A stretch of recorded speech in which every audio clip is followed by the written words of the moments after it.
welcome everyone. I'm so glad to have this group of people here. I am Laurie Jones. I'm the executive director of MEAction, and we are so thrilled to have Kim Moy, who has been a volunteer with MEAction for 7 years, leading a monthly support group and also doing work with her awesome organization, Caregiver Wisdom, offering one-on-one uh, coaching and webinars and also extra support. Kim is an amazing human being and lovely person, and I'm just so honored that she's sharing what she has learned over the years with you all. Uh, this will be about an hour and a half, and I know that everyone's lives are different and varied. I hope you can stay for the whole thing. If you can't, we will absolutely make sure you get this recording. But I hope you're able to stay and share with each other.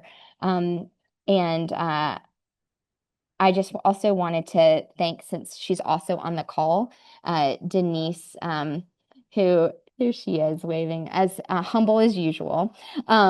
Denise is also someone that will be doing a caregiver webinar later in the week. Some of you, later in the month, some of you are also signed up for that, but I wanted to make sure that you knew there was another caregiving webinar as well, also on Eventbrite and our website. Um, Kim, I don't think I left out anything, but if I did, you can Slack me and I'll make sure to say it at the end. But to not take up more time, I'll turn it over to you, Kim. Thank you so much, Lori. I appreciate it. And I appreciate everyone coming here today. I know everyone's lives are super busy as caregivers, and just really happy to be here in community with all of you. I'm going to now share a slide, and I wanted to basically have everyone introduce themselves through the chat. Um, um, as in my monthly support groups, I usually have people introduce themselves through the Zoom chat. So please share your name, where you live, your caregiving relationship, like who you're caring for and their illness and for how long, perhaps. And if you would like, feel free to share your stress level today. I know it may change day to day. Your stress level on a scale of 1 to 10, 10 being the worst, 1 being you're totally perfect, peachy keen. And if folks can go on mute, that would be really great. Thank you so much. And then what is causing you the most stress right now? Just kind of curious to take a poll and see what people are feeling today. So I'd like to tell you just a little Unmute. bit. Oops, someone needs to go on mute. Just want to tell you a little bit about myself before we get really started today. And I help caregivers become more resilient, connected, and joyful.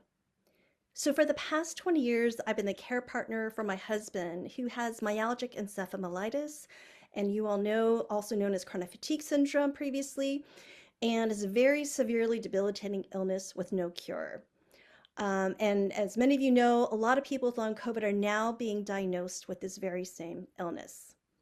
My husband, when we first met, was able to go salsa dancing with me, even though he had, I would say, a more mild form of ME.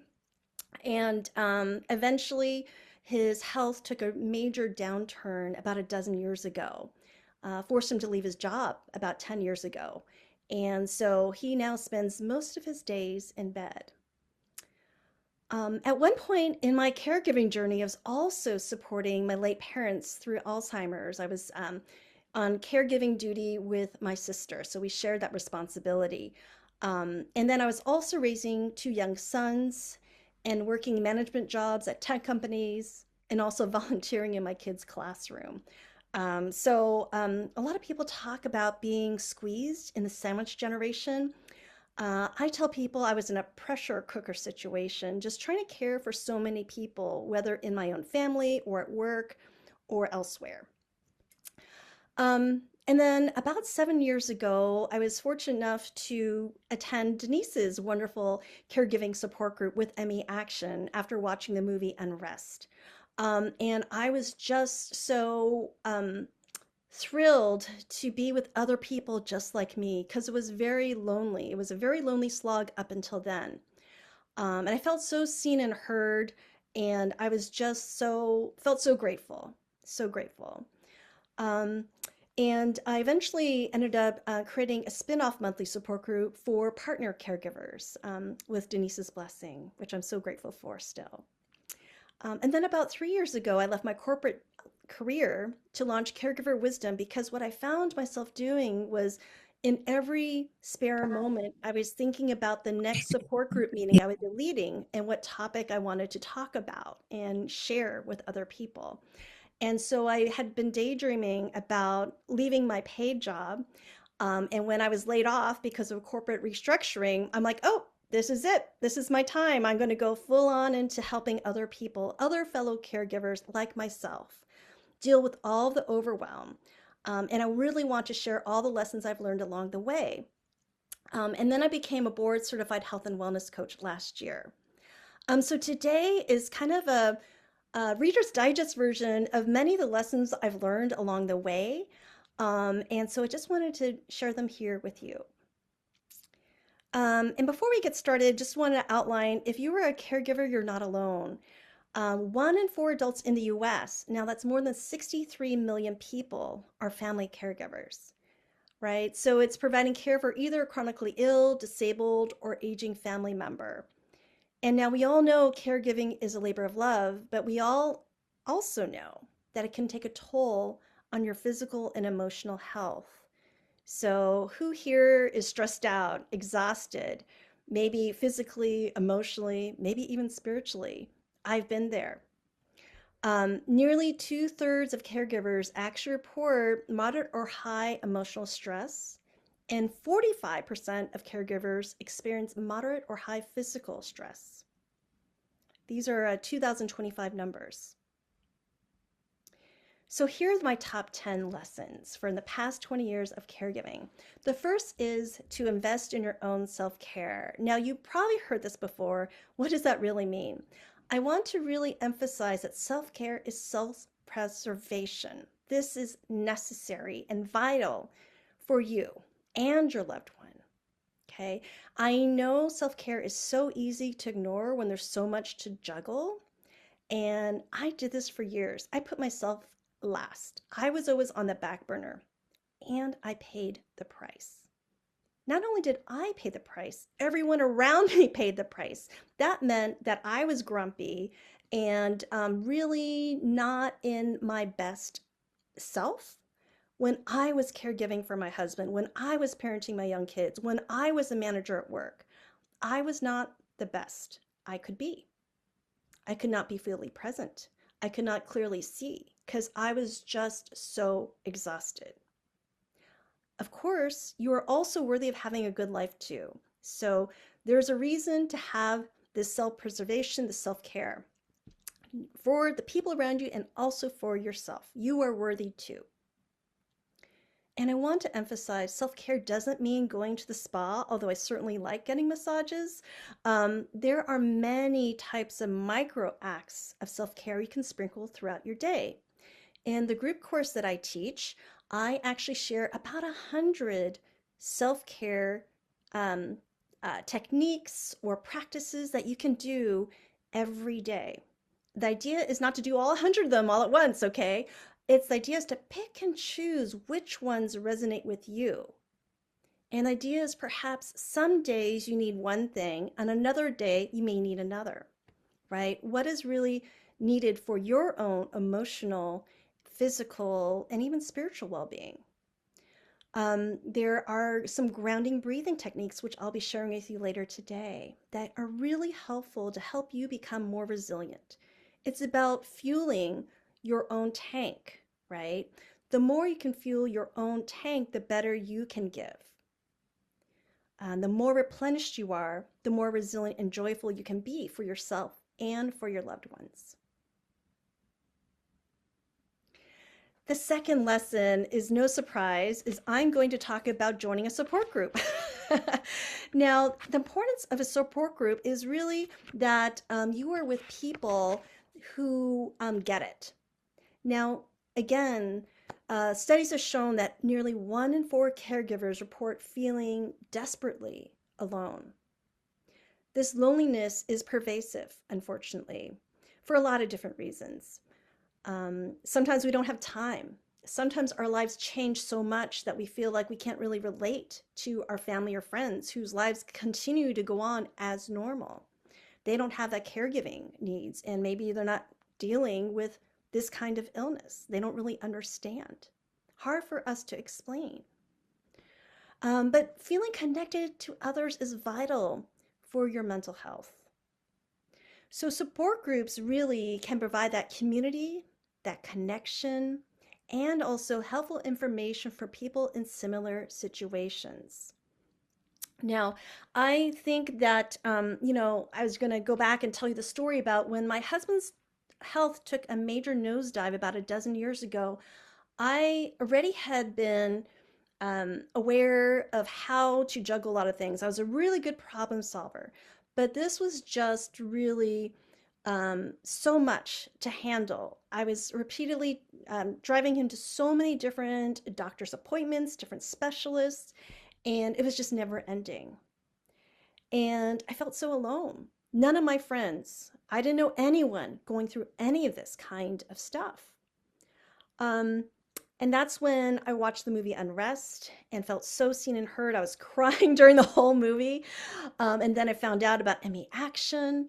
And then I said, I got to join this organization, and found out they had a caregiver support group. So again, when I found the caregiver support group that Denise was leading, I think with 2 other women at the time, I felt so seen, heard, and understood. I felt like I was with my tribe. I didn't have to over explain and hope that someone understood. I knew they did. And, they truly understood my struggles and challenges and could offer suggestions based on their own experiences. At that time, actually, it was at the very first meeting, monthly meeting, I actually met another spousal caregiver.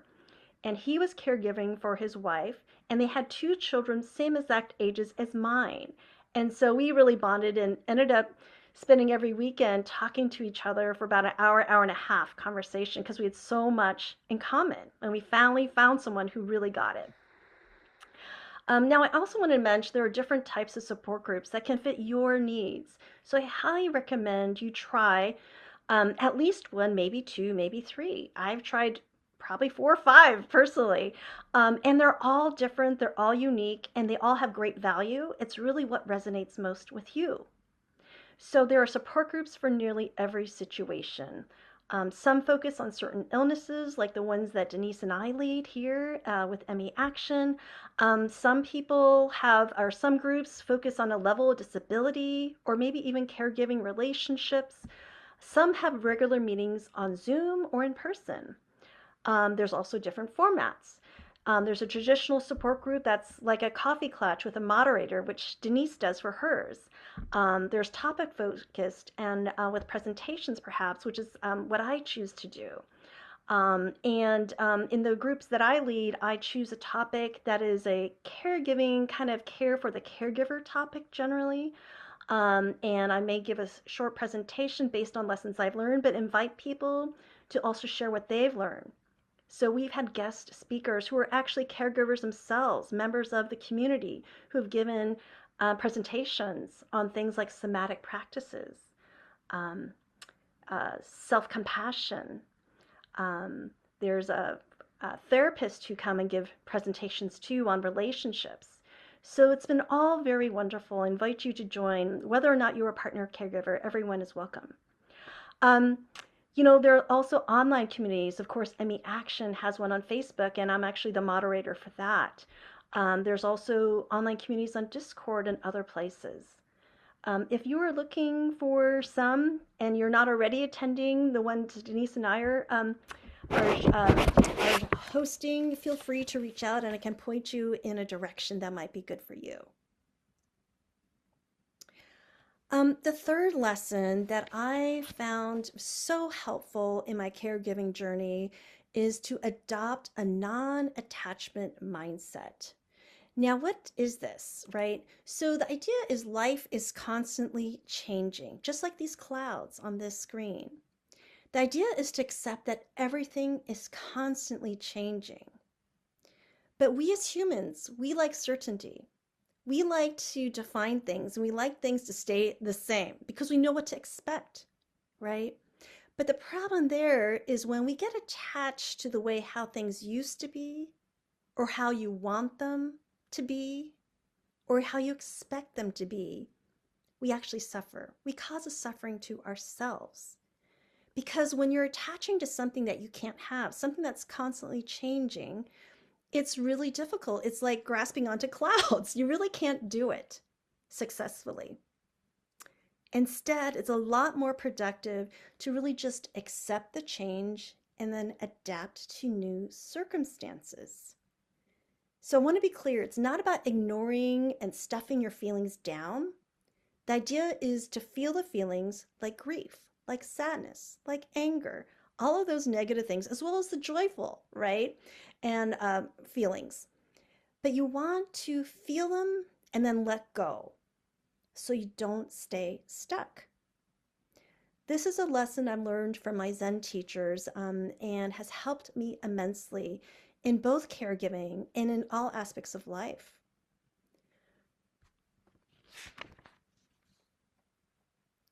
Lesson number 4 is to pay attention to your own physical health. Now, 23% of caregivers report difficulty in caring for their own health because of caregiving. I don't know if you recall, but last spring, Oscar-winning actor Gene Hackman, his wife Betty Arakawa, postponed her own medical care because she was so dedicated to caring for her husband with Alzheimer's. She actually was having breathing problems, respiratory problems, and she had made an appointment with a doctor. And then she called and canceled it because she said she couldn't find backup care for her husband. And then she called again a few days later and she made another appointment because she still was not feeling well. And she unfortunately never made it to that appointment because she passed. And then they found out her husband also passed in this empty house with their dogs. Very tragic decision, but understandably, why? You know, she was really prioritizing her husband's health. Don't ignore your own health. Maintain healthy habits like regular exercise, nutritious eating, adequate sleep. I still need to work on that one, okay? I'm not saying I'm perfect by any stretch, okay? But I'm just trying to share with you these best practices. Go to your own medical appointments. I only recently started paying attention to my physical health myself, and now I'm going to my own medical appointments. It's very important. If we fall apart, our family members will suffer. So got to prioritize your own health. The 5th lesson is to develop an uplifting spiritual practice. Now, I mentioned that I am a Zen student. I practice Zen. There are so many different ways that you can have a spiritual practice. It doesn't have to be a religion. It can also be things like finding activities that connect you to something bigger than yourself. Okay, so I highly recommend meditation. I'm going to share with you some breath work later, which is kind of related, tangential, but related to meditation. There are some other very powerful and restorative options that are really accessible. Things like the healing power of nature. So just taking a walk outdoors. You see the photo here of this deer eating my plants in my garden. So while I didn't really like that part, I enjoyed it, right? Enjoyed seeing this beautiful animal in nature, enjoying my plants, but it just gave me joy and delight. There's forest bathing for those of you who are knowledgeable of that. That's just basically going in the forest and soaking in nature, just really feeling it. I actually love gardening, as I mentioned. There's also art appreciation. So you can be not even going to museum, you can even appreciate art like in a book or on your computer screen, right? I enjoy taking photos on my walks outside. And so I kind of get a twofer. I go for a walk, actually a threefer. I go for a walk with my family every day to get a breath of fresh air and to force my kids off of screens, and myself included. So we go for a short walk. It's like 10, 15 minutes. It's basically a way to change scenery, get in nature, and then I take photos of little things that I see on my path that bring me joy. It helps me focus attention on those everyday things that we often don't slow down and pause to notice. This is an example of micro acts of joy. You can find little pockets of joy throughout your day if you slow down and choose to see them. When you can appreciate them, it just really helps you savor them. And so that's why I take the photos. It helps me stop and savor them, and then when I go back home, maybe either that night or on the weekend, I can look at all the photos I took that week and kind of re-savor those beautiful moments of joy. So these are just an example of some of the things I talk about in my group course because these are free and they can bring you immense amount of joy and restoration in micro bites throughout your day. Some people also love creative self-expression. So there's arts and crafts, of course. Some people love to cook, and cooking can be a mundane thing. I used to see it that way, and now I'm trying to encourage myself to see it as actually artistic, right? Self-expression and being mindful as you do so to bring joy. Actually, I would just, I think Janet's, Janet, I don't want to say your last name, I almost did, but Janet's in my current group course now, and she talked about how she artfully plated a plate of fruit, colorful fruit for her daughter, and brings joy to her daughter on a plate. And that to me is a great example of using creative self expression to also bring joy to yourself as you're enjoying what you've created, as well as to someone in your life, your loved one who has this illness. So, lesson number 6 is to embrace ambiguous loss and radical acceptance. Now, ambiguous loss is this very interesting concept. When I first heard about it, I was like, oh my gosh, this is what I've been feeling this whole time. So, ambiguous loss is a unique type of grief. And basically, it's a type of loss that's unclear and lacks a resolution. It's different than a clear death, right? So, this is this ongoing nature that feels ambiguous, right? In the context of chronic illness like myalgic encephalitis and long COVID, for people who have this illness, the symptoms can fluctuate and can be hard to predict. We grieve the lives we once had or what we expected our lives to be like. And that would be for both the person with the illness and the family caregiver. And in context of caregiving, your loved one is still alive. We're very grateful for that. Yet they're a different version of what they used to be like or what we expect them to be like. So everyone's lives changes. This often creates trauma and frozen grief. So what do you do? Well, Dr. Pauline Boss, who came up with this concept of ambiguous loss, she's both a family therapist as well as a professor. She came up with the concept of ambiguous loss. So she recommends, and I will attest to that this works for me, that for the ill person and the caregiver, two tasks now emerge in this journey towards healing. The first is to fully grieve the life that the illness has taken away. And secondly, to also enjoy the life that still continues. It may sound like an oxymoron or a paradox, but there is a way to have both, and you want to be able to experience both. Now, navigating ambiguous loss actually requires a multifaceted approach that will help you with emotional well-being and resilience. Now, one of the key concepts here is radical acceptance. So basically, you want to find ways to accept a new reality in your relationship with your loved one. Radical acceptance means letting go of the need to control, to judge, and to wish that things are different.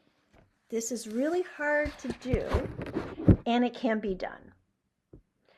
Radical acceptance is a distress tolerance skill that is designed to keep the pain from turning into suffering.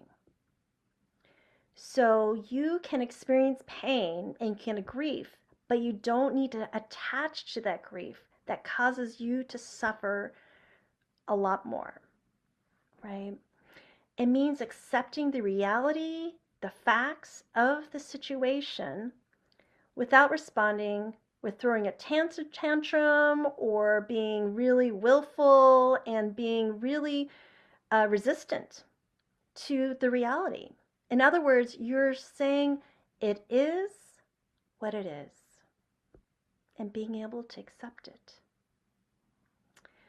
I will also say that you may want to accept this new reality in your relationship with your loved one. So you can ask yourself, what can you do to accept your loved one as they are right now? How can you resist the urge to compare past versions of them to who they are today? And most importantly, I think, is what moments still make us laugh and smile together? What can we do today? Because love and smiles and laughter, that's really good medicine for everyone, for your entire family. The seventh lesson is to set boundaries. Now, I have to say that this can be very challenging. I still struggle with it. Boundaries are limits and guidelines that individuals set to protect their physical, emotional, and mental well-being. Now, a lot of people think of boundaries as maybe a negative thing because oftentimes caregivers, we tend to overgive. We're very nurturing oftentimes, not always, but oftentimes. And I want you to think of boundaries as something that is healthy. As you see these boundaries here in this slide, in this image I have here, this is a fence. It's the boundaries between property. And it's healthy to know what is mine, what is yours. It's also very important to identify your own needs first, because that's how helps you set the boundaries.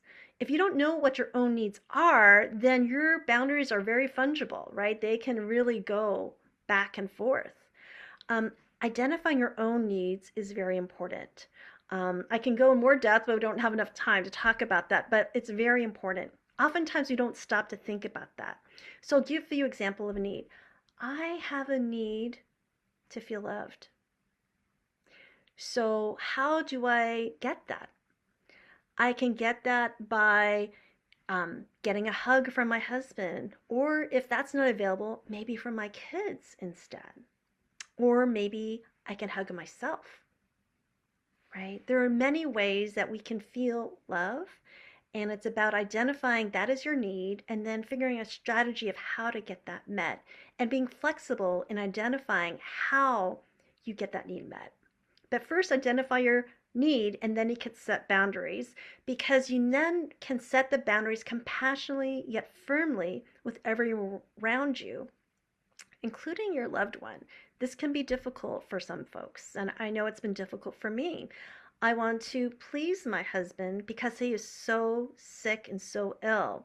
So there's very little things that give him pleasure. So if he asks for something, I want to do it. But then sometimes it's at my own expense. And then I have to ask myself, I have to pause and say, sweetie, I really would like to do that for you. I just can't do it right now. I'm in the middle of something and I really need to finish it, and I will do that for you later. I'll do that for you later tonight. Is this urgent or can this wait? Right? Just as an example. Um, this is an example of my practicing being calm, clear, and firm about my own needs. And then in this case, I didn't really establish a consequence with others that cross your boundaries. But the idea here is if you have such a situation, you may need to establish a consequence if someone crosses your boundaries. Sometimes you actually need to set a boundary with yourself about what you will and won't do as a caregiver. This is the one I have the most trouble with personally. Setting boundaries with yourself. Now, why is this important to do? Setting boundaries with yourself is so important because this helps prevent burnout. Because caregivers tend to, again, overgive and just keep on doing. There's so many things that need to get done, especially with our loved ones with debilitating chronic illnesses like ME and long COVID.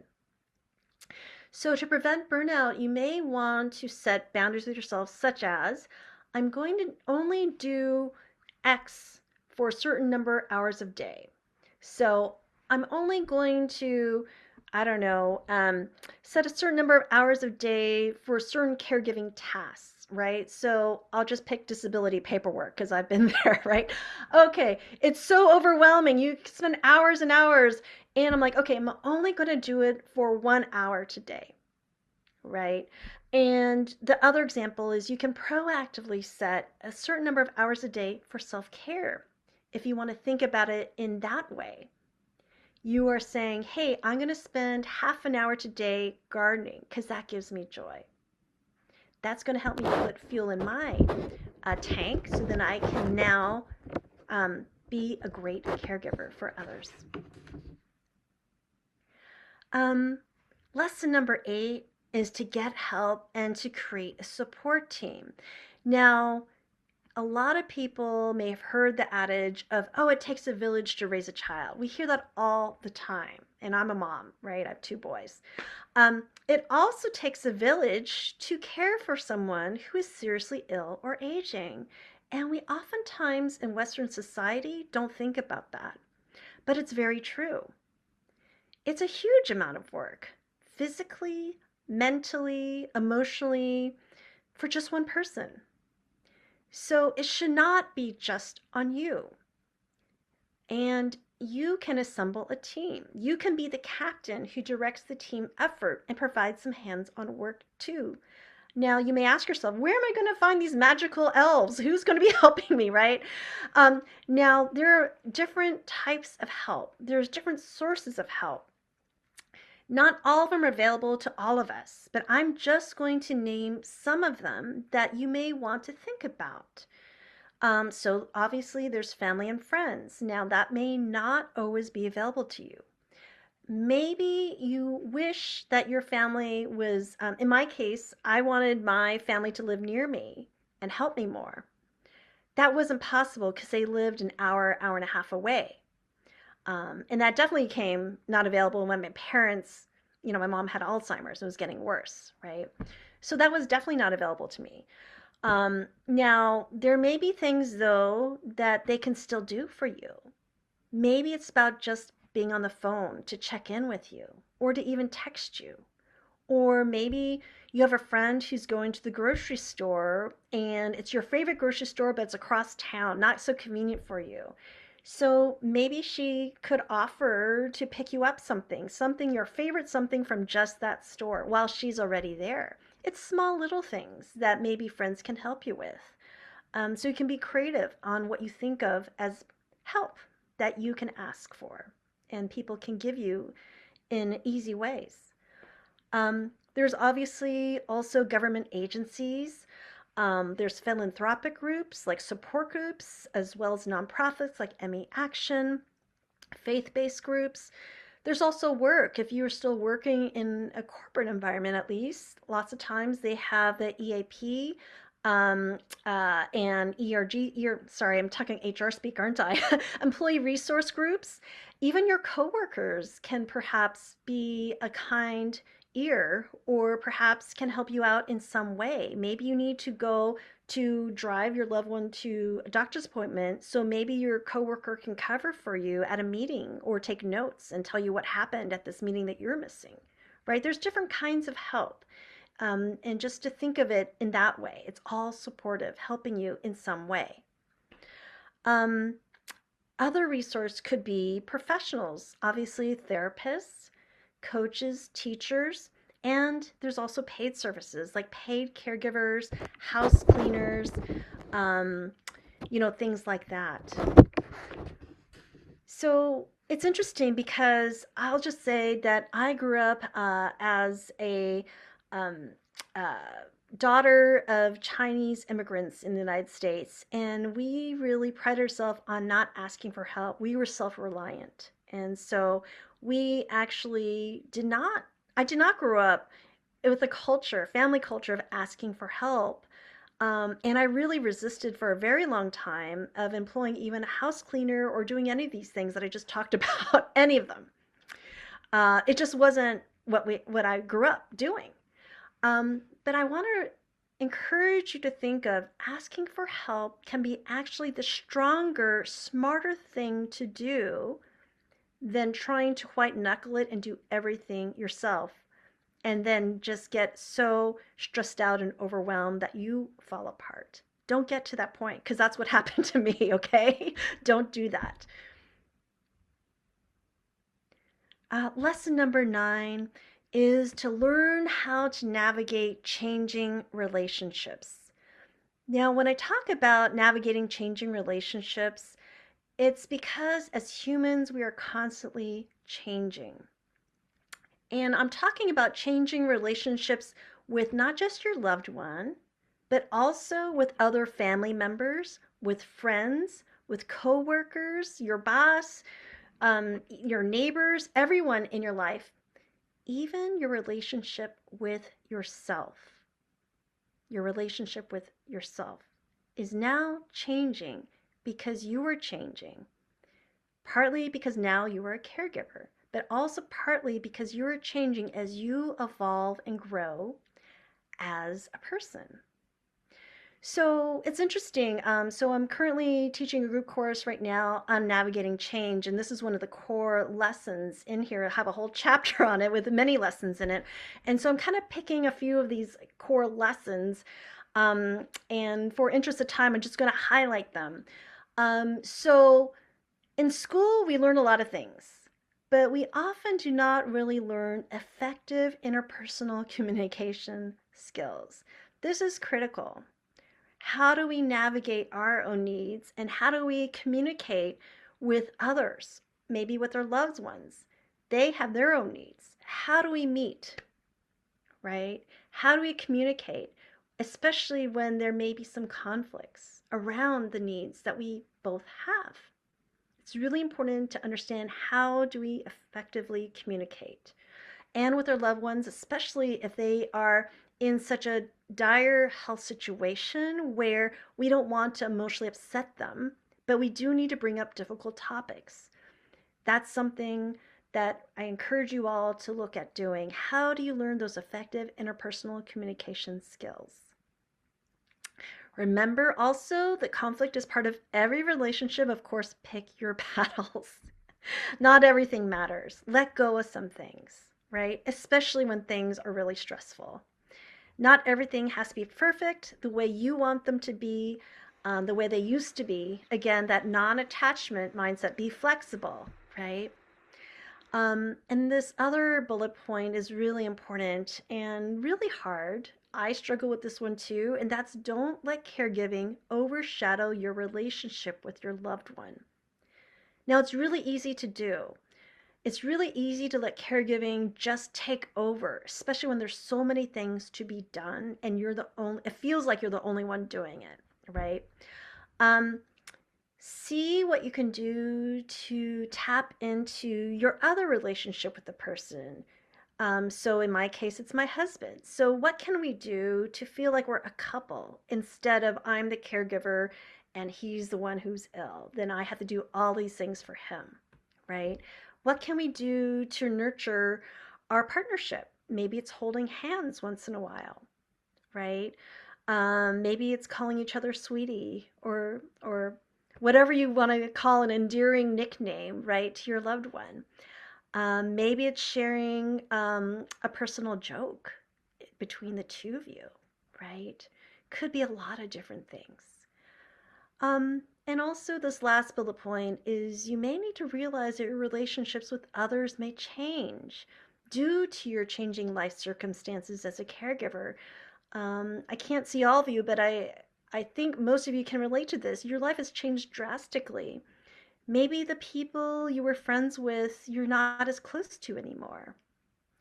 Maybe it's because you can't go out and hang out and have coffee or dinner with them or go shopping or what other activity you used to do with them. And maybe your priorities have changed and they sense you kind of pulling back and they kind of miss the old you, right? The one who can maybe joke around more or what have you. And you have to realize that relationships can have a dynamic nature and they can change. And you can still have that connection with your old friends. It's just going to change and evolve.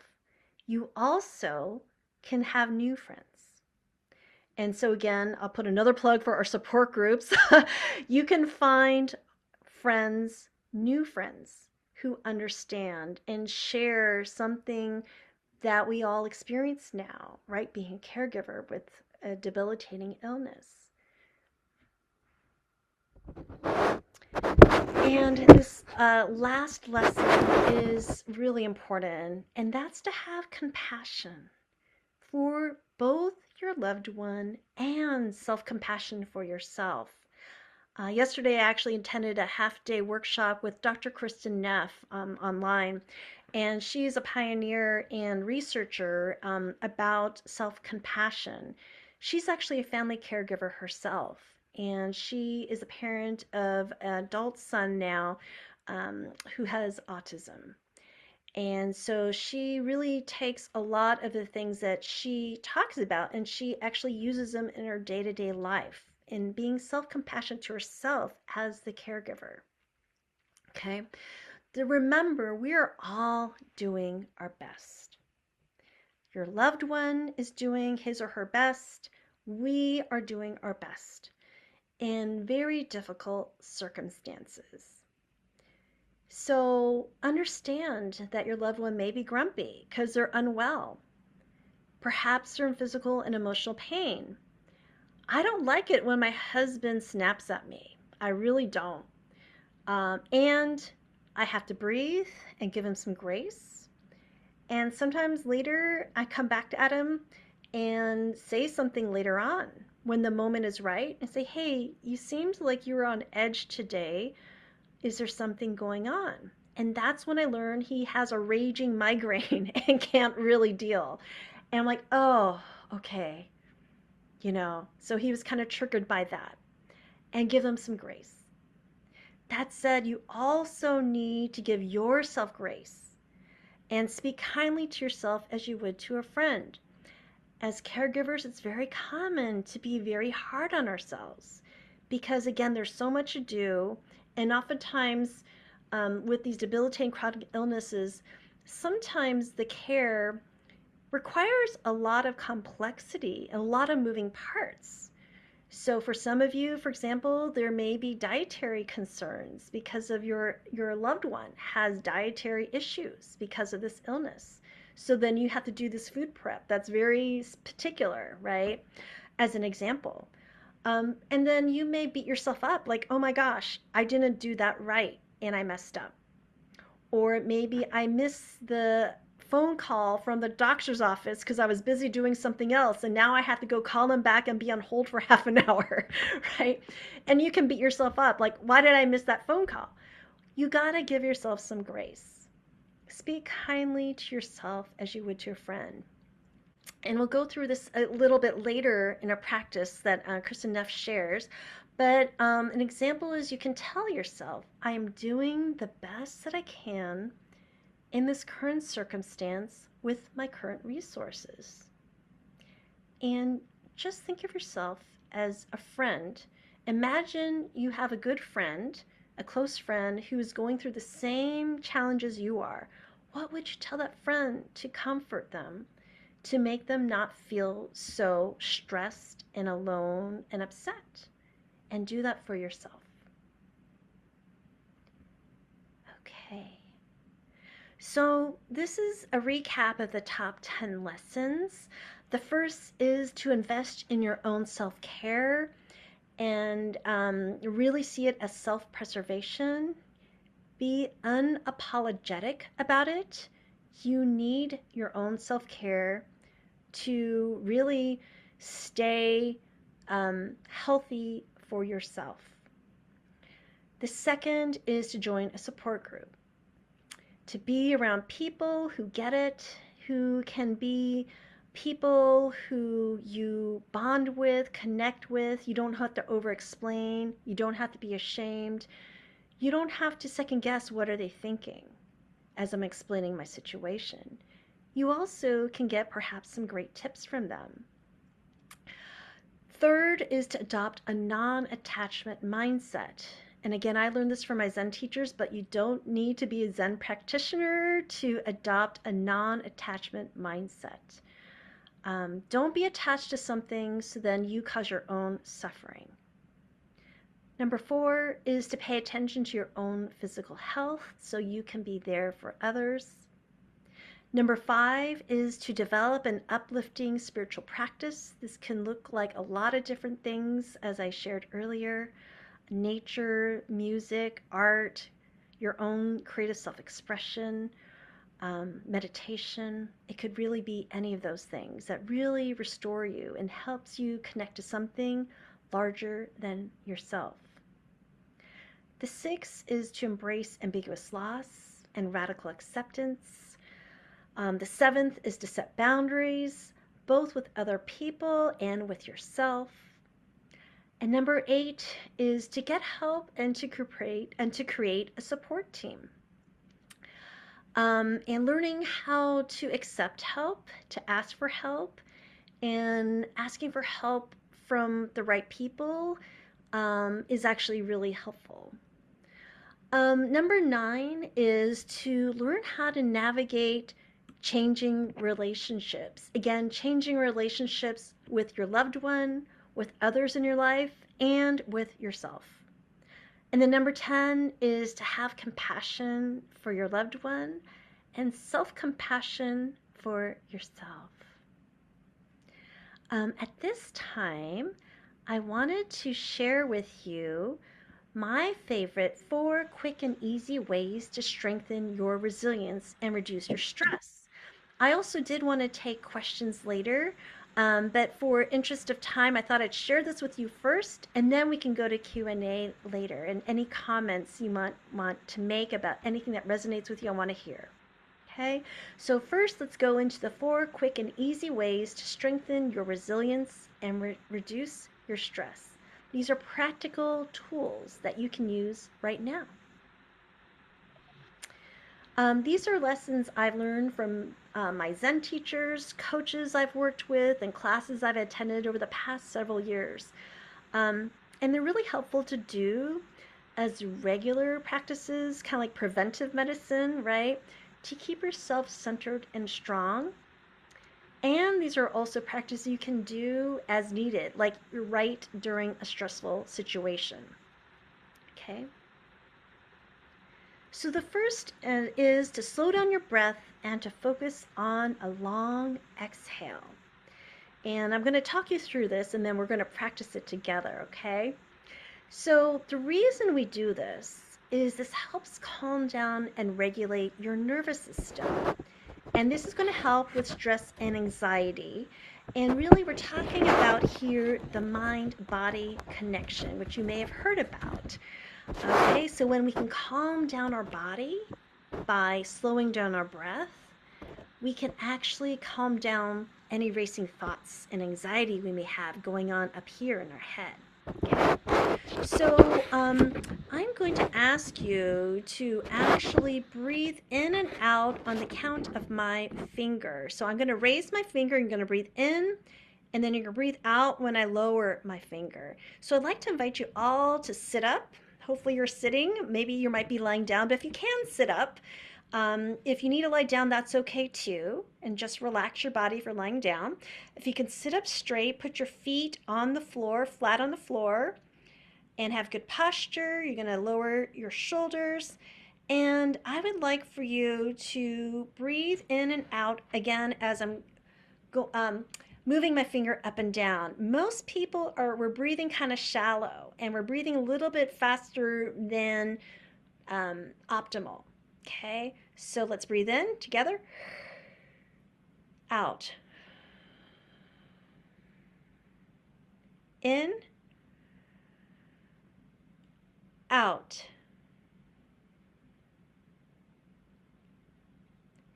Deep inhale, fill up your lungs. Slow exhale, longer exhale. In, out.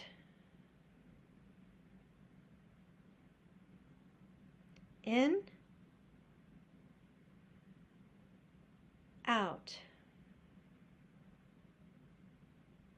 One more. In,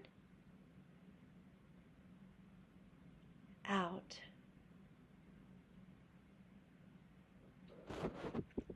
All right.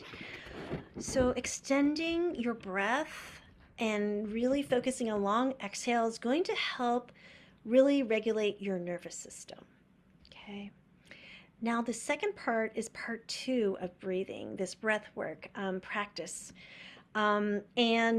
Basically what we're going to do is we're going to breathe from our hara, which is basically your physical and spiritual core in Zen. It's about 2 inches below your belly button.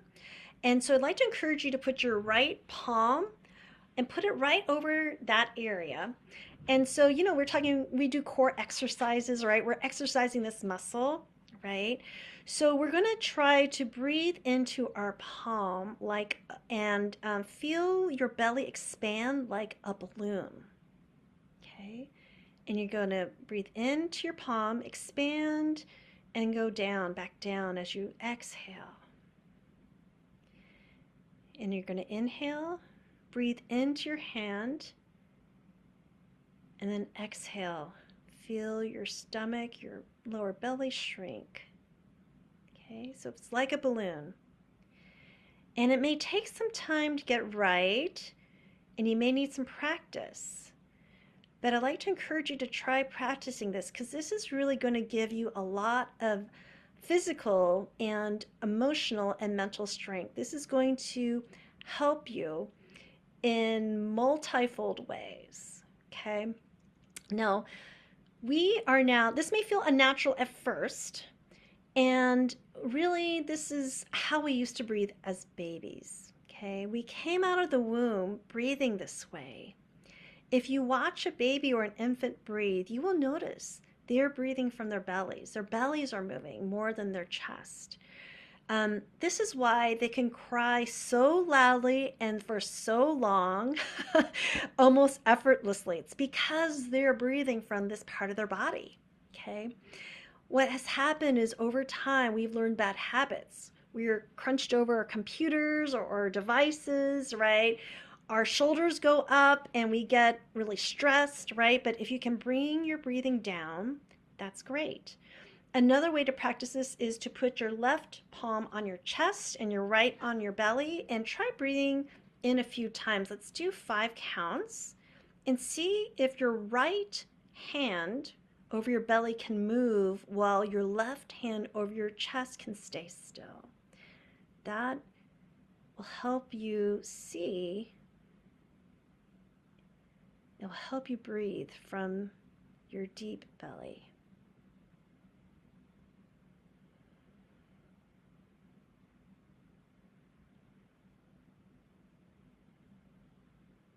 Okay. All right. So I'd like for you to actually practice both of them together. Okay.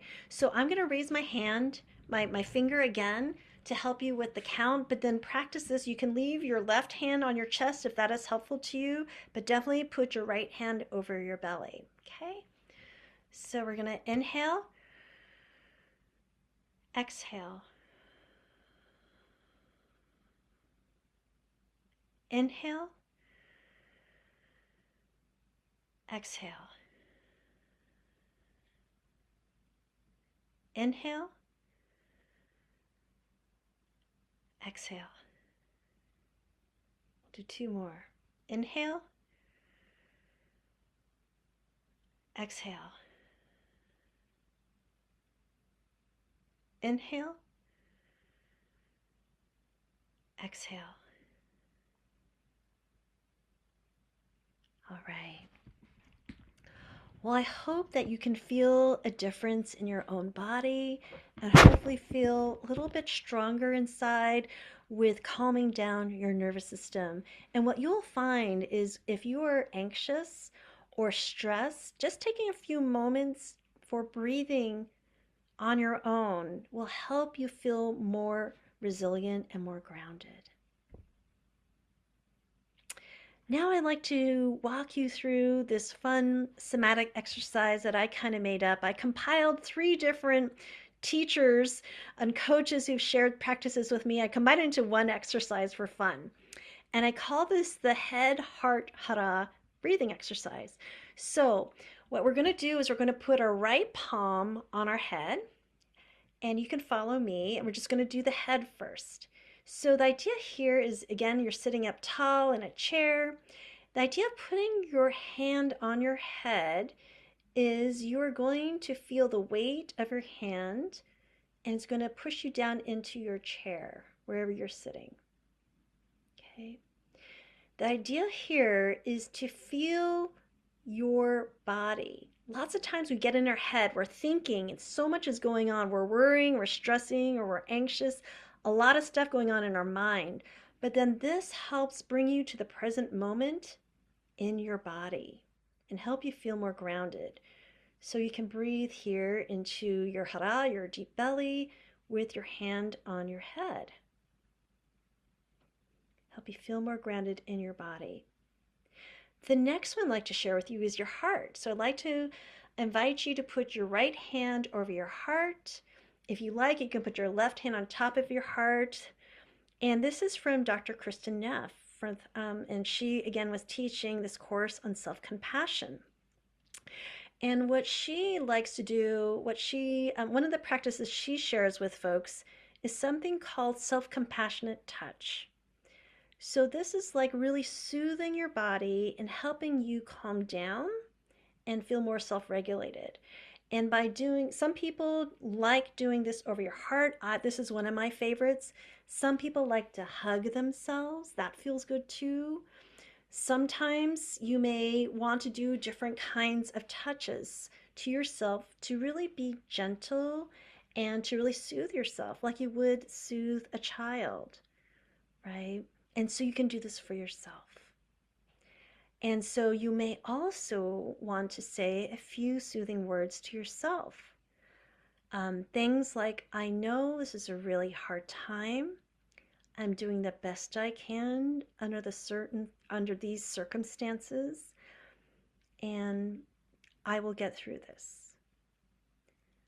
I also like to say things like, I am loved and I am love. Feel how that lands. Okay. You can make up any kinds of soothing words that you find helpful for yourself. You know best, and these are just some examples of what has worked for me. And then the last is, again, to put your hand over your hara, right, and to breathe there. So sometimes when I am really stressed, I will do all 3. Or so I might breathe here and just still breathe into my hara, but my hand is literally on my head. Okay. Sometimes I really need this to ground myself and, again, to be in my body and to stop the racing thoughts. This kind of does something. I don't know how to explain it. It just it just kind of wakes you up. I'm here. I am present, right? I don't have to be in my thoughts whirling around in my head. I am here. Okay. And breathe slowly. The heart. to soothe yourself, for self-compassion. And then yara, to really emphasize breathing in this area that gives you a lot of strength. A lot of people talk about we feel it in our gut, right? You just feel it in your gut. Strengthen this part of your body. Breathe slowly and deeply from here, and you will feel stronger and able to better meet whatever situation is presented you. Okay. Next, I'd like to share with you the morning ritual. This is something that a coach has shared with me, and I really loved it when I first heard about it. So, this idea here is really helpful for anyone, but especially for caregivers. I like for you when you first wake up in the morning, sure, go to the bathroom and do all those kinds of things, and then set aside 5 or 10 minutes of an activity that's restorative just for you. That's before you do anything, any house chores, any caregiving, any of that stuff, right? Do it for you. And do it because this little bit of restoration is going to help nurture and fuel you before your day gets busy. This is that little bit of self-care, and only 5 or 10 minutes. I'm not talking half an hour, just 5 or 10 minutes. Everyone can squeeze in 5 or 10 minutes of a little bit of self-care for yourself each morning. Now, what activities would work for you? They can be anything. For some people, it might be enjoying a hot cup of tea and just being quiet and just savoring it before your day gets busy. Some people like writing in a gratitude journal, like you see here in this image. Other people may want to go outside and just feel the morning air and maybe the sun, if it's sunny, on your face and enjoy your garden just gazing out, right? Some people meditate.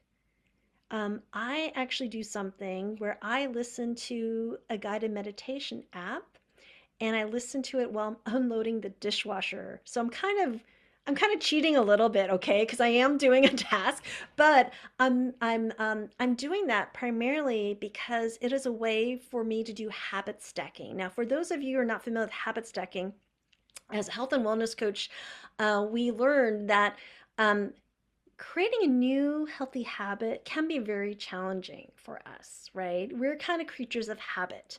So it's hard for us sometimes to start a new healthy habit, especially when it's for ourselves, because we're like, oh my gosh, I don't have time for that. Where am I going to squeeze in the time? But you have 5 or 10 minutes to do something for yourself every morning, okay? So I pair it with the dishwasher because I turn on the dishwasher at night before I go to sleep, and then I unload it in the morning. But as I'm unloading it, it's kind of a reminder, oh, I got to turn on my meditation app so I can hear something positive to start my day. And that's what I do. And then after that, I do a little bit of house straightening up and stuff. And then I do meditate usually. Sometimes I have to skip it, but I try to do that as well. So, what I encourage people to do is start with at least that 5 to 10 minutes every morning for yourself before you start serving other people. So, think for yourself, what would that be for you? The fifth thing that I'd love to encourage you to do, because this was transformational for me, is to do a good job journal. So, what this is at the end of each day before you go to bed, I want you to write down 3 to 5 things that you did well and you're proud of that day. And this is really interesting. Um, I used to think that, oh my God, that's just one more thing for me to do. Why do I want to do this? This is just adding more to my list of things to do today. But once I started doing this, I could see that I had a lot to be proud of. As a caregiver, no one sees everything that you do. We do a lot of behind the scenes chores. Only we know for ourselves all those things that we did. So, my husband doesn't really know that I spent an hour in line at the pharmacy, or maybe I did tell him, or maybe I didn't tell him because I didn't want him to feel guilty. But I can say and give myself the kudos on this piece of paper for myself, all the great things I did that day. You can give yourself the good job recognition. You don't need an external validation. You are giving it to yourself. Okay. This gives you a sense of accomplishment each day and then over time. If you want, at the end of the week, you can read the whole week's thing. Oh my gosh, I forgot I did that. Oh wow, I did a lot this week, or I did a lot this day. And as caregivers, at least I'll speak for myself, it feels like I have a never ending to do list where I'm always feeling behind. But how about acknowledging everything that we did do? Denise likes to call this the ta-da list, right? Ta-da, I did it versus the to-do list. And I like that name too.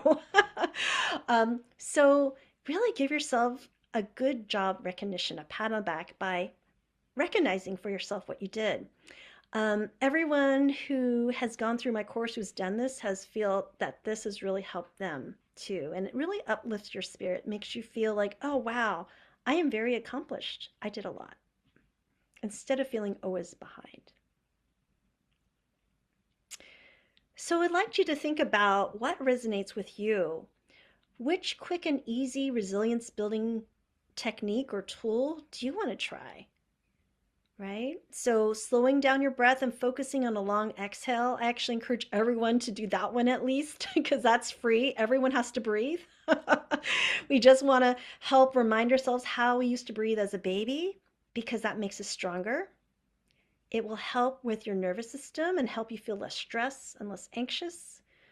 So I put a gold star by that one. Try that one on. 1 and 2. Number 3 is the easy somatic exercises. You can try the deep belly breathing and accompany it with your hand in 3 different spots, whatever feels right for you at that moment. Sometimes you need different things at different times. There's the morning ritual, and then there's a good jobs list. So morning thing, and then to cap the evening, capped off the day, you have the good job list at night. So very simple, easy things you can do that will help you feel more resilient. Okay. And to make it a daily habit, I mentioned habit stacking. Maybe you need to put a sticky note. Maybe I'm a visual person, so maybe you put your good jobs list journal right there on your nightstand for your morning ritual, depending on what you do. You make it easy for you to do it and to remember to do it. Okay. Maybe you need an accountability partner.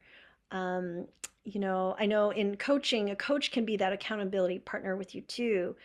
In my group courses, we come back and say, hey, how did you do with your new healthy habit this past week or two? Knowing that you have to tell someone that you did something helps motivate you and helps hold you accountable. And if you haven't, that's okay. The idea then is not to beat yourself up, which I tend to do. The idea then is say, hey, I'm human and I'm just going to do it again. I'm just going to get up and do it again. That's the most important thing. Whenever you fall off the bandwagon, is not to beat yourself up, it's just to start again. All right, at this time, I'm going to stop my share and see if there are any questions or reflections, any aha moments. And then I actually have some more slides at the end too, but I wanted to ask and see if anyone has any questions or comments on any of the things that we talked about so far. And you can raise your hand. Someone's asking for information about the support group, Kim. Oh, wonderful. Great. Well, we can definitely send that out. But let's see, what's the easiest way? So, um, my support group meets the first Sunday of the month at 12 Pacific, 3 o'clock Eastern. And I think right now it's 8 o'clock GMT in the UK. And it usually lasts for an hour, sometimes an hour and a half, and where I pick a topic and then talk about it. And maybe we have a guest speaker, and then we have breakout rooms of 3. So then we have more personal connections and everyone gets a chance to talk. Some people are a little nervous about sharing in a large group. So that's why part of the reason I do that. And that allows everyone a chance to talk too. And then we come back as a larger group to close out, to share any aha moments or things like that. And then Denise, do you want to talk about yours? Yeah, please. Hi. The support group that I lead is for all caregivers. It doesn't have to be a parent. It can be a sibling. It can be a friend. It can be parents, partners, etc. For people with who are caring for people with ME, long COVID, and illness affected, illness associated chronic illnesses. Um, we meet the third Saturday of every month. In other words, our monthly meeting was yesterday. It begins at 1:30 Eastern time, and the end time is flexible so that people have a chance to contribute as much as they want to. Also in the chat, Lori has put the caregiver details, just so you know. Great. Thank you. Oh, and for both of our groups, if you're new to us, we strongly encourage you to email us so that we can get you the Zoom information. Yes. Yeah. And then in a later slide, I also have my newsletter for where I actually produce a weekly newsletter where I send out announcements of what the next support group meeting, at least for the one that I lead, what the topic is, and other kind of resources and caregiver thoughts. I also write blog posts, so sometimes I send those out there too. Yeah. Kim, you have a And question Kim, in the chat. Oh, thanks for letting me know. I can't see. Thank you. What is the would you want me to question? read it? Yeah, it is. Some of the breathing or touch exercises were helpful, but some made me feel more lonely. How Hmm. would you deal with those feelings? Yeah. Well, first of all, be kind and gentle with yourself. Actually, Dr. Kristen Neff, whose workshop I attended yesterday, talked about with self-compassion and a lot of these kinds of practices that I'm sharing today, what happens is we're opening up our heart. We're opening up our heart. And sometimes there's a lot of emotions that kind of flood in. There's this concept called backdraft, like in firefighters. So when you open up, right, the door and the flames start flooding forward because the oxygen, but then it ebbs back. But immediately, sometimes that's what happens with our really strong emotions. And so you want to be very cognizant and very gentle with yourself, and there are some kind of calming techniques that can help with this, right? And just be patient with yourself. It's actually, um, I wouldn't say, I would say that it is very common for that to happen. So don't feel that you're doing anything wrong. Just know that that is kind of like a phenomenon that can happen when you're opening up your heart, and then emotions can flood. And just be gentle with yourself, and then they will start subsiding and being more calm again. I hope that helps. I had a question. I'm not sure. Should I just ask it here or in Yeah, the go chat? ahead.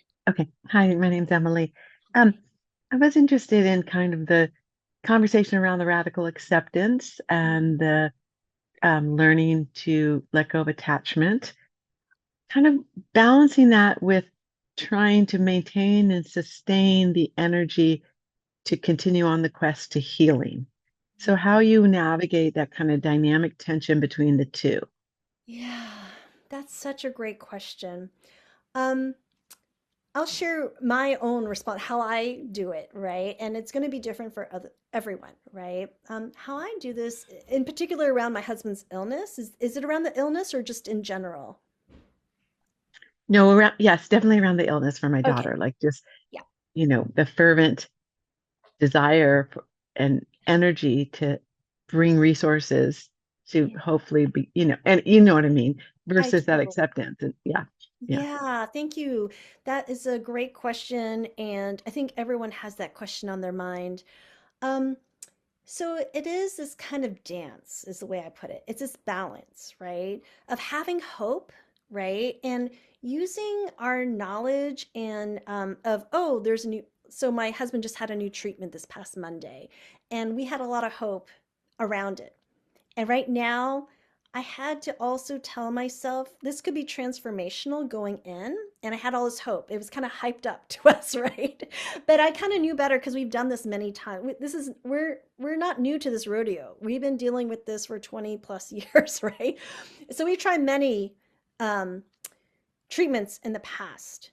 So, and this one felt a little bit different because I've been reading, oh, they're going to have clinical trials around it. So I had a lot more hope on this one than in previous. But I had to be very mindful with myself at the same time to not get attached to, oh my God, this is going to be the solution that's going to be life changing and our lives are going to. I just couldn't do that to myself because you know, then you go on this roller coaster, right? You're like, hope, hope, hope. And then like, oh, it didn't work, crash, right? I mean, not energy crash, but the hope, the emotional crash, right? And be so disappointed. So I had to go into that situation with my husband, going into the treatment, into the clinic, and be hopeful, but also present to what was actually happening at that time and not attaching to the result. So even yesterday, I asked my husband last night before going to sleep, how are you feeling today? Are you feeling any different? Right? And I had to not have so much expectation on what he was going to say because that's not going to do him any good. It's not going to do me any Yeah. good, right? Yeah. To Yeah. have that much stress around it. I don't know if that is helpful answer to Yeah. Emily. Yeah. Yeah. Yeah. Totally. That resonates. Thank you. Yeah, you're welcome. Denise, yeah, you want to say something, please? Yes, I'd like to elaborate a little bit on that. Um, when my sons got sick, they were 12 and nearly 15 years old. So late adolescence, early teens.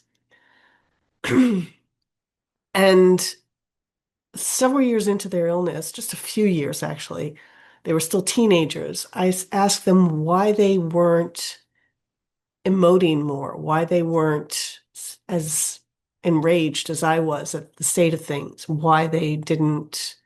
And they said, we don't have the energy for it. For us to be able to sustain effort, we have to try to maintain an even keel. And I took that to heart for myself so that I could be a better advocate for them and better caregiver. Yeah. Thank you, Denise. That's so helpful. I appreciate adding that story. I think, yeah, that resonates a lot with me. Yeah, staying in an even keel is important. Yeah. Any other questions or comments? Feel free to unmute if you'd like. I'll read one of the comments in case Mm, you can't read it, yes. Kim. Um, this has resonated with me a lot. I feel very understood and seen and moved. This has already exceeded my expectations. Thank you so much. And great to be here with so many others with similar experiences. Oh, thank you. Thanks for the kind comment. And um, we're here for each other as a support group, as a community. I really strongly believe in community care. And we talked about healing earlier. I think it was Emily who talked about healing.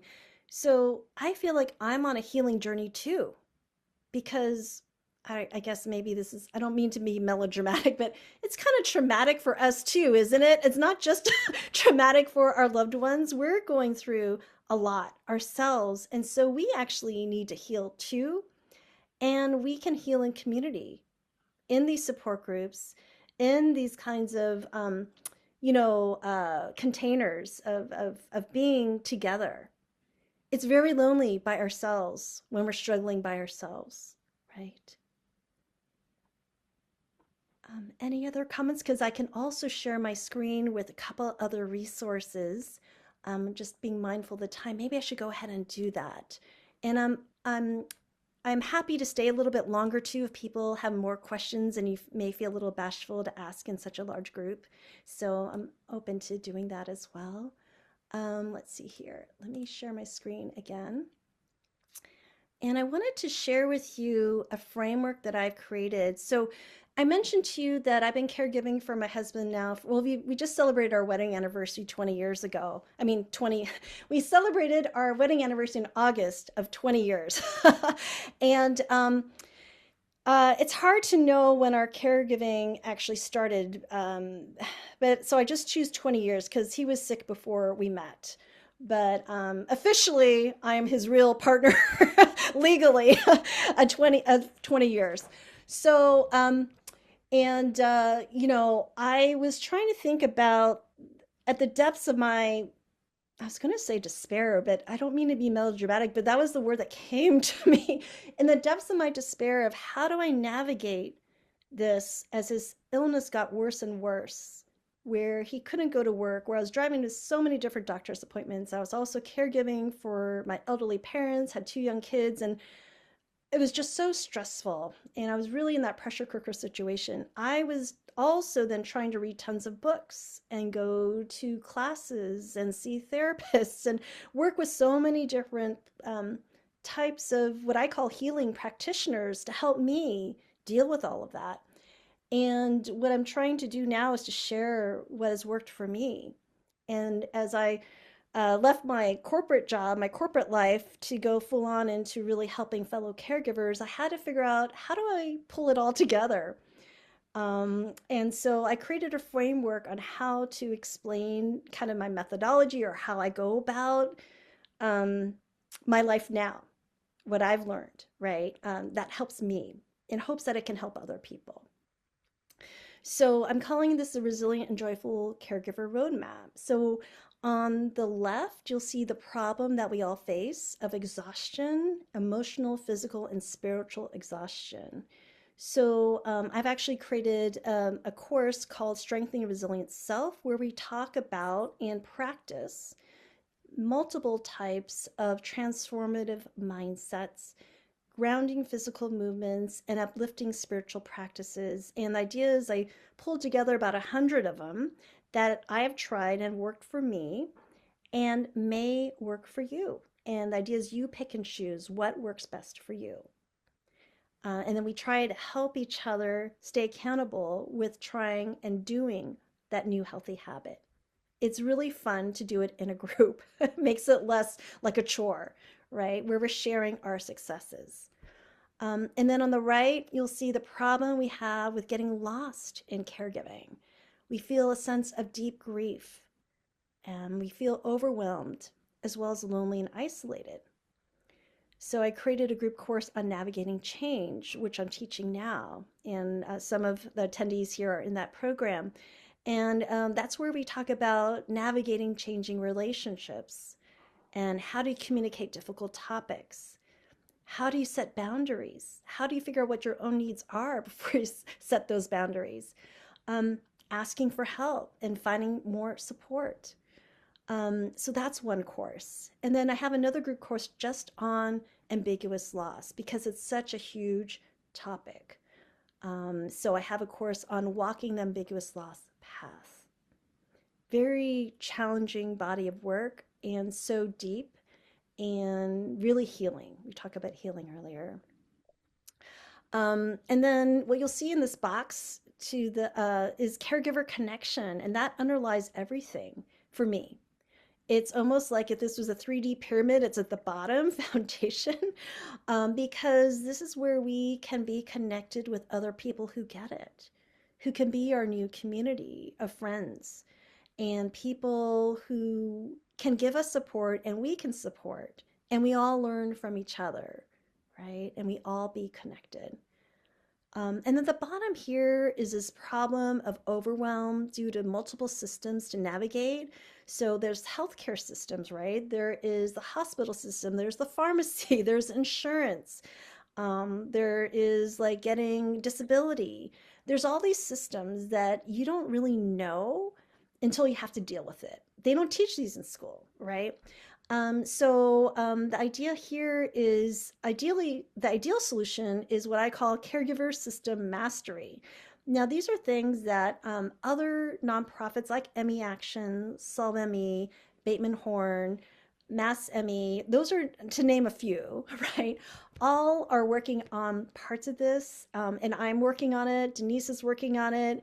I want to give another plug for Denise's wonderful support group. She also sends out a list of wonderful resources after the support group meeting that she leads and has tons of resources. She even goes as far as researching additional resources on her own if the topic was being talked about during her support group meeting and sends it out to her email list. So, highly encourage you to sign up for that. So, that's also part of navigating caregiving systems. And my vision is to eventually be able to pull it all together. But right now, different groups and individuals are helping fill that need, but there's still more to be done in this area. And I'm hoping to work a little bit more on that in the upcoming year. There's also what I call the thriving life and wellness system. So, this is addressing other types of wellness, such as financial, environmental. In our house, we have what I call disability clutter because we have so many different gadgets to deal with my husband's disability. And some of them work and some of them don't, but we don't throw them away because someday they may be needed. So, but it creates clutter, right? So, I have a need to improve my environment and not have as much clutter as an example. And so I'm hoping to eventually address some of these things in the future as well. And then last here we have advocacy. Now, MEAction is famous for that, right? Poster child for advocacy. And so that's another reason I'm a huge advocate for MEAction. I encourage you to participate in their advocacy work. Solve ME also does a lot of advocacy work and others.